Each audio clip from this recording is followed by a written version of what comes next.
Okay guys, welcome to another video. Hydrolift X-26 Sport. There is a race version, so this has got the single 300 horsepower. This boat is actually built, designed and manufactured in Norway of all places. So yeah, some really hot stuff coming out of Norway. I know some other brands which are pretty high speed focus, which these guys absolutely are. So come in and let's have a look at the hull.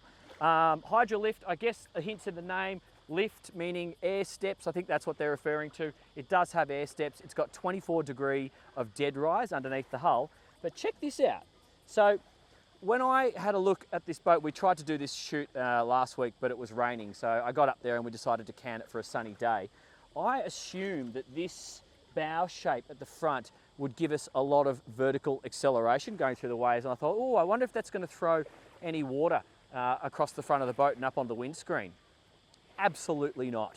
Shane just drove this boat down from Pittwater, so he's done a 16 nautical mile offshore run. It's January the 2nd. All the party punters are still out on the harbour. It is busy as. There's boat wash, ferry wash, waves coming through, and we really gave this thing a run for its money through the waves. Not a single drop of water came across on the windscreen. So that's quite interesting. The other thing I learnt is this boat's a freaking animal.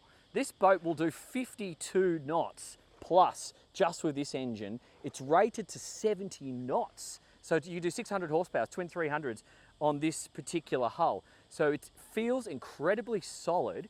And how do I describe this? At your normal speeds, I'm going to call these normal, at your 30 to 40 knot speeds, the boat is great through chop, just like you would expect on many of the other traditional cutting bow boats that you've probably seen me test. It parts the waves, it slices through the chop, and it's quite comfortable and would work really well as a commuter.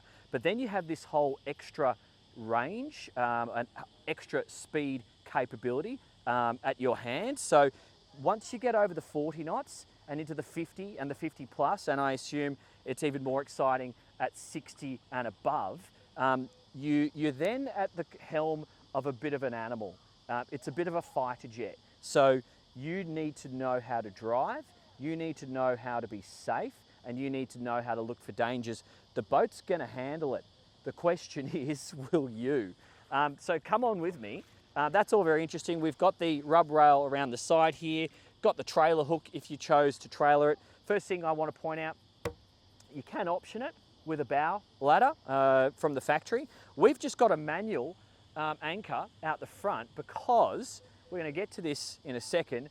We use the stern anchor. Now, I think that's all the rage and should be for you guys because I can operate this boat by myself and pull it up on the beach by deploying the stern anchor. It's been a very popular thing in Scandinavia. I want to make it more popular here in Australia because it makes a lot of sense. But that's about how high the bow is for someone of my stature, and stepping on through this wide enough space here is not a problem. So if you optioned it with the regular, yeah, watch those oysters there, Shane, that's going to be good for you. If you option it with a regular bow roller, it's just in this position here, so operate like you would see on a normal boat, and that is an option, so don't worry if you're concerned about that. A couple of cleats just here, and these operate as good stainless steel grab handles when you're boarding the boat. Then you got this lounge. There's more secrets to this lounge, which I'll get to later in the video, but this is perfect for two people. We've got a big speaker just here, looks like that'd have a bit of bass, a couple of drink holders, which will be good for coffee cups or tinnies, another speaker here, and I see courtesy lights on each step and just here. We then get onto this rubberized grippy flooring. Got to say, it's a little bit hot underfoot, so just be aware of that. It's the middle of January, well, it's the beginning of January, and so you'd expect it to load up a little bit of heat. Next thing worth pointing out, this is the open version. Can have a T-top. Don't know what it looks like, haven't seen the pictures, I will, and I'll link to that in the video. So, as we come back a little bit, check this out. This is your navigation lights. That's not an ordinary navigation light. That's the sort of thing that you would see on a military vessel, so that's quite cool. But this opens up just here, and out of it will deploy an optional bimini. I've seen a picture of it. Kind of goes up like this sort of shape, like so. So you can have a little bit of go fast protection at the helm if you wish. And this solid windscreen is amazing. So somebody has designed this in a wind tunnel, I think, or they've at least done that sort of computing when they put this together, because at 52 knots, which was the top speed I hit today, you could feel the wind vortices going clearly past your face. I had no issues about losing my hat, and you really do enter into like a new zone of awareness when you start hitting those faster speeds, particularly when you've got traffic around you like we did today. Shane, I reckon you should jump on and let's go in through some of the details and show everybody. Why don't you pass the camera to me and then you jump on, then I'll pass it back to you. So yeah, she's a 3-piece toughened perspex, very, very well secured windscreen, this one. Everything is put together quite well, and I want to point out we've got the starboard walk-through, which is really just wide enough for your feet, so the offset style of the cabin gives you access on port. So I'll just pass that camera back to you there, Shane. So a couple of things that you note when walking around this boat: they really have considered high-speed running in every design aspect. So these fenders, they squash in, they don't move, and they have an attachment point for the rope. So you're not going to lose them. If for some reason they did pop out underway, they're going to stay secured. They've also dotted them around in sensible places. So, you know, likely if you're going to go forward and you need to grab a fender, that's a good position for it. And we have same thing moving aft. So just coming back, you've got one step here. So if you needed to board onto a bigger boat, that's what you're going to do here. This serves as a really good grab handle, and so you could do like that. This actually would be a step, but it's also a little bit of a work area, because check this out. So now that doubles into a sensible little minibar area, and we actually have a minibar. So that's quite neat, and it's very solid. This feels like Corian. This is some rubberized deck surface, and if you're working at night time, this should twist. I don't know which way it goes. There we go. Boom. Check that out. How cool is that? Very fancy. And you've got a little switch here, which is probably water pressure. It could be light operation. I'm not sure. You can actually open this up, and inside there is a bin and a storage locker for, it's got a little gas barbie in there, but you can put whatever you like. So let's come back. I just want to go straight to the transom, because there's quite a few kind of cool features that we need to point out. The construction is just exceptional. First thing, this is our stern anchor. So for those of you that are not familiar with how this works, you just have a button which activates the power, and it's an up and down. So it's a free flow, it's a weighted line and a stainless steel anchor. So coming in here to the beach that we have today, we just deployed the anchor, you know, 10, 15 meters out there. We had the sounder on, we knew how much depth we were in, we could see it all the way in, and it really is a one-person operation. So that's there. In the middle, just here, this comes up really easily. I've got the ski pole mounting base, which just slots in here if you're going to be using that, but I've got access to filters, very easy access. Now some boats, they hide their filters deep down in the bilge somewhere, and when you actually need to get at them, because I don't know, you might have set off the water separator alarm, for example, it can be a pain. So that's quite sensible, putting it in that position. I can also see a cold water shower, which just pulls out here on port. Then that closes over, and you've got your hydraulics and your loom for the motor. Unleaded petrol is just in here. Another access port which could serve as storage on the starboard side. The port one would be storage if you didn't option the stern ladder, the stern anchor, I should say, because I'm actually on the stern ladder, which is a proper dive ladder. So check this out, 3-step. That's going to be nice and deep, and if you are doing some actual diving, that will work. Another thing that I note, when I look over the transom, the trim tabs on this thing, they're not your average trim tabs. These are race trim tabs. So these are metal, very, very well mounted and designed for high speed. So once you are putting a boat through the sort of forces that it's going to receive at 50 plus knots, it is advisable to use race kit as opposed to your standard trim tabs. Otherwise, you're just going to be ripping through a few trim tabs from time to time, and it's going to cost you more money than you would expect. Next thing underneath just this middle part of the transom is this wonderful big storage area. So it is designed for the ski pole. We also have an all-round navigation light, flagpole. It's deployed at the moment. You can put that down here as well. but there is now an option to partition this and use part of it as an esky. So that's quite clever, and I think a lot of the Aussies are going to enjoy that. Now, Shane, why don't you either stand where I am, why don't you come here and then point forward, because I want to get all of this, the heart of the boat, in shot. So come around here and let everyone see that as best as possible.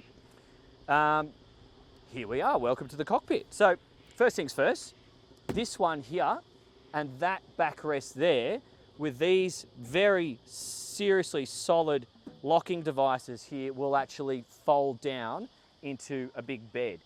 You can also swap out this leg, the other leg stores down there, drop the table down and put a cushion in place. So I assume when you've got the T-top version, you're going to be under shade in this area.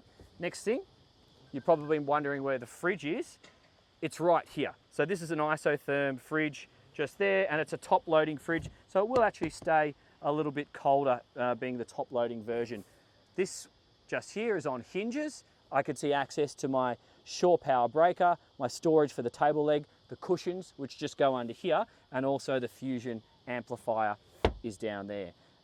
Underneath this aft seat, facing forward, you've got what looks like a subwoofer, a little bit of storage nook, which would be fine for shoes, and we can see a courtesy light as well. Now, this first step entering the main part of the cockpit opens up just here, and you've got two batteries. So you have a house and a crank battery, and I've got my battery switches in here, so on, off, and both, and my bow thruster fuse or breaker as well. Two drains going into the floor here. Don't know where they drain to, so I can't tell you if it's self-draining decks, Shane? Self-draining decks. Okay, that's good. That's important. Fresh water in just here. My aft cleats there and there, quite stylish actually. And then another speaker here, fenders here, and this part of the seat here is actually open at the back. So it's got two functions. It's good for storage. So when people board, they're going to have shoes on like myself and other things. You can actually on a non-hot day kick your shoes off, store them in there. You might have a few bags that you want to be able to grab throughout the day. So that's going to be good in this location and this location. And then for the longer term items, you have options, which we're going to get to. First one is in the middle just here. This floor hatch opens right up. I've got my big film bag in here, and you can have other bags. They're actually in like a net, and it holds them so they're not too far out of reach, and that's a good place to store them. Midships here, we've got two more fenders, and now let's get to the helm because this is a lot of fun. I'm actually going to go to starboard. First thing you've probably already noted is the throttle. So this is a bit of an indication once again of the speed capability of this thing. This style of throttle is gear selector on the port, so forward, neutral, reverse, throttle, which is the big red fun looking thing, and then your engine trim just here. Our our trim tabs, sorry, are operated right here, and our bow thruster is operated right here. So driving this boat, you're going to have your throttle hand, which is going to operate 1, 2, 3 functions, and your steering hand is going to be on the wheel. The reason why you have a throttle like this is so you can actually rest your hand on the throttle base. When you're doing warp speed, you want to have really good contact with the throttle, because if there's a danger ahead, you need to be able to adjust at speed. Now, I'm sure if this is all a little bit too race for you, you might be able to option it to the traditional throttle that you're used to on your other boats. This is not very hard to get used to. It's quite user-friendly. You just need to remember to throttle down before you shift gears. That would be unwise to shift gears at high revs. What else are we looking at? We've got storage just in here for phones. We've got charging. I've got the remote just here for the bow thruster. This is the fusion. A good grab handle. Navigator is going to be quite comfortable from a seated position. That's a nice handhold if you felt you needed it. I feel like you might also use that, and taller people with longer arms may use that if they wish. You don't need to be holding on. The reason I'm saying that is because of the high speed capabilities. Once you're going plus 40 knots, once you're going plus 50 knots, if you hit some waves, you might move around a bit. So that's when you want to hold on. Transitioning to standing, flip up bolsters, pretty easy to use. You can option these with suspension seats as well. Coffee cup. You're not going to put really wide drinks in there because it's like European size. And then we've got our big Garmin display here. We do have the depth sounder on this one, and we've got the chart plotter and all the other multifunctional displays. Come in a little bit closer here so everyone can see this, Shane. This is our Mercury display, so this is a bigger screen. This is going to give all our engine feedback, so I would actually just leave that on that display and then have my navigation and depth on this one, on this particular boat. This is a fixed race wheel. It's quite a nice design, stainless steel, leather wrapped. Got my key start just here, and we got lights, fridge operation, bilge, water pressure. This is the windlass operation, and actually that's water pressure, so I'm not sure what that button is. But yeah, overall, quite a racy and a fun hull. Next thing, there is a surprise to this boat. You thought that was it. It's not, because here on the starboard side is sewage out. So it's got a holding tank, which means, yes, it does have a toilet. We can go forward on these steps just here, or we can go up the wider passway on that side. But just come and check this out, because I bet none of you guessed that this was an option. This boat, not only does it have everything that you've just seen, it's also got 2 beds and a toilet. I bet you weren't expecting this. So down through that hatch, we have a proper toilet, a huge bed. I'm actually going to put my foot on the end of the bed just to put this into perspective. Check this out. I can't even reach the end. I got a sore back from doing too many push-ups this morning, but like, that's a huge amount of space.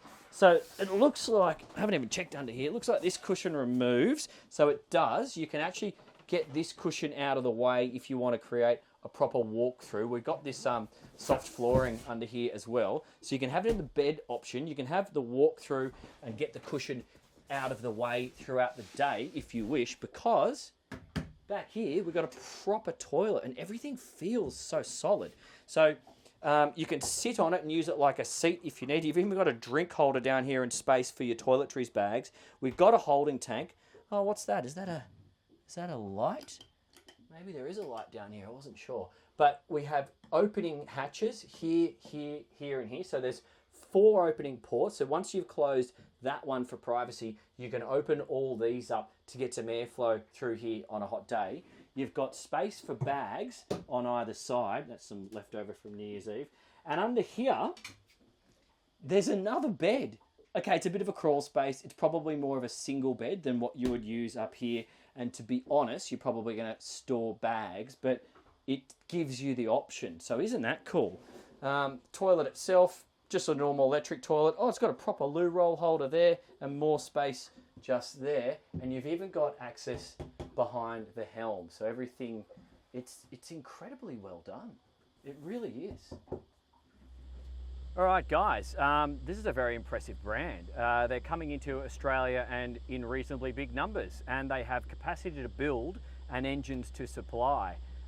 They're doing bigger models, and there's also cabin versions as opposed to open and T-top if you choose. So if you want a ridiculously fun, super capable, exceptionally well built Norwegian speedboat, well then this is it. And if you, I'm just going to make sure I don't run over these boys here. And if you're looking for a bit of excitement in your life, this is it too, I got to say. So price points are quite competitive from what I understand compared to a lot of your European builds. And factoring in that this thing's built in Norway, that's quite exciting. If you want to see how it drives, just click on the link coming up on your screen now. Dan Jones is my name. It's been Dan's Boat Life. Thanks. See you on the next one.